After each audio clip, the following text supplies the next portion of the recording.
If there was one thing Zorori didn't believe in, it was that karma could be biased. She wouldn't know it, but the very action she had taken, just hours before, had befallen under an unseen force. Cross had somehow healed of his affliction, and the camera that did host the events before was destroyed. So much data Zorori would have received, had the unseen force not interfered. It was not entirely a useless venture, though, as she would soon find that not only were her assumptions correct, a bit of information Zorori would keep to herself, but that this new development changed the battleground for which she would work.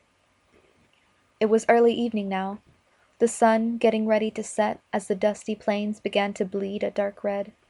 She was on her back, the hole in her chest moving, and to anyone around it would seem as if she was well and truly dead. That was the plan, after all, right? In her mind, she felt like she was going through some sort of vision quest. But who the hell knew where the mind could take one in near death? The chemicals inside of her body, injected through her healing agent that wasn't used for healing much anymore, was starting to wear off. Her breathing was slow, almost non-existent, and it began to pick up, and her chest started to move slightly. Beneath her chest, in the broken cavity, was a mess of holographic technology, working diligently to take up the slack of her destroyed organs. Her heart did not exist as it was before. Her lungs were ripped into pieces, and the hole in her back was bleeding now.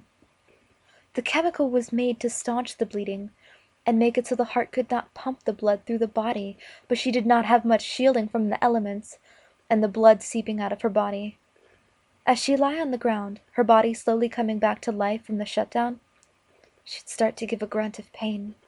You'd think that a nearly dead person couldn't feel much pain, but you would also be very wrong. Nerve endings were starting back up again, as raw as they were during the fight, and completely stimulated now that they were able to process information. Overstimulation would make Zorori feel like she was cold, as well as the bleed out that would also serve that purpose, and she started to move slowly, twitching more like. She could feel the rigor mortis that tried to settle in. Too close. Way too close. Her fingers twitched, feeling the sensation come back, but not having the energy to move quite yet. Her eyes remained closed, and she didn't want to force her body to use energy she didn't have until she got more bearings. She stayed in one place, thinking to herself as she remained immobile. Dead? I wonder if I'll ever see him again. Most likely if he's in hell. Wonder how Cross and Kurena are doing. Shitty, I hope. Fuckers. Her lips twitched, trying to smile, but in way too much pain to attempt.